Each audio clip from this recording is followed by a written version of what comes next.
verses before me mag-proceed sa mga presentation. Salmo 16, verse 1 to 11. Padalagpil ako, O Diyos, kay kanimo midakop ako.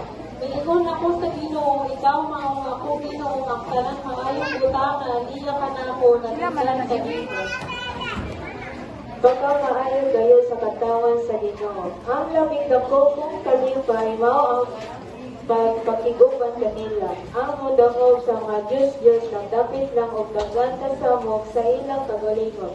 Dili ako moapil sa ilang mga paghatag o dili ako mosimba sa ilang mga Diyos.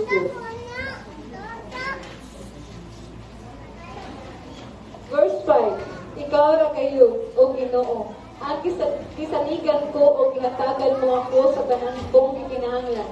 Ang akong kinabuhi anaa sa imong kamot. Verse 6, Pagkaanindot gayud sa dapit nga gihatag mo kanako, pagkamaayo gayud niini.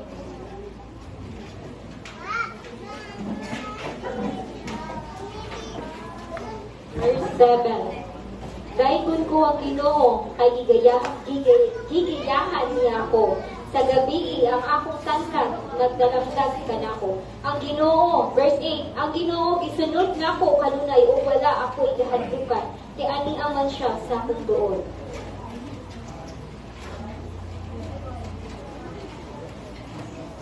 Verse 9 to 11. Usa mapasalamaton o malipayon ako kaayo o nagpuyo nga malinawon. Verse 10, kay gipanalipdan mo ako gikan sa gahom sa kamatayon.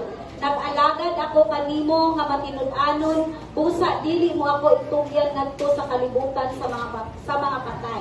Verse 11. Gitultulan mo ako sa dalan paingon sa kinabuhi. Ang imong presensya naghatag ka na kong tumang kalipayon, nagdalag katagbawan hangtod sa kahangturan. Dalaygon ka o Ginoo tungod sa imong dakong gahom. Nag-awit kami sa dahil sa imong pagkagamhanan. All the glory and honor will bring back to you in Jesus' name. Amen. Muhangyo lang ta ko gamay na atras kang gamay. O salamat kayo.